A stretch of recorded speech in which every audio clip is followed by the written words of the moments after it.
pretty recent album. Are you familiar with either of these artists? Billy Woods, I am. I first heard about Billy Woods in 2012 with his album History Will Absolve Me. I think that's the one I was reading that kind of got him on the map a little bit. Exactly, yeah, because he's been active since the early 2000s. That's what I saw. I saw that he is a rapper. It says he's from New York, but if you go on his profile, he claims Washington, D.C. But he spent a lot of time in his childhood in both Africa and the West Indies. And as you're kind of saying, you found out about him in 2012 or whatever you said, I forgot already. He has quite a big catalog of albums dating back to 2003, along with 2 mixtapes. So that's 15 albums. There's a compilation in there, so that's 16. Yeah. So it's weird because this is someone I personally haven't heard of before, but he's done he's been around for a long time. He's super active. I mean, just in 2020, I think he dropped 3 or 4 albums. And he has a group with Elusive, who's featured on this album, called Arm & Hammer. And they dropped an album last year called Shrines. That's fucking dope. Like a really good album. A lot of people said that was album of the year that I saw on Twitter. A lot of people really liked that album. I really enjoyed it.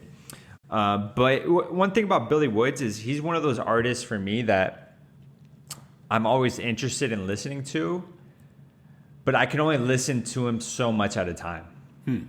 Other artists for me like that are Aesop Rock. I got a lot of Aesop Rock vibes when I was listening to this. Yeah, and it was kind of a progression. Like as I hit, I think the 8th or 9th track, I was like, this is Aesop Rock category. Right. Which I think is a compliment.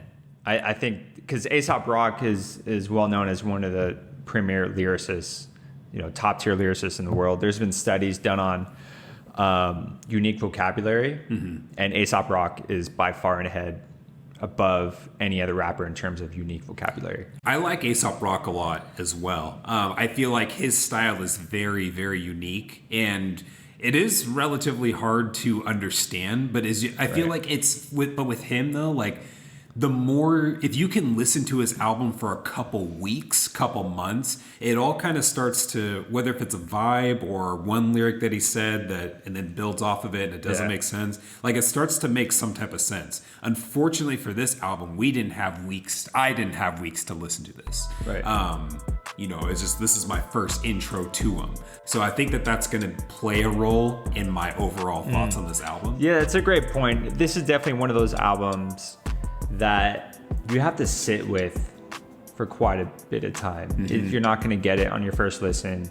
Most likely you probably won't even like this album on your first listen because it's so esoteric and it's very ominous, and the sound, the production is very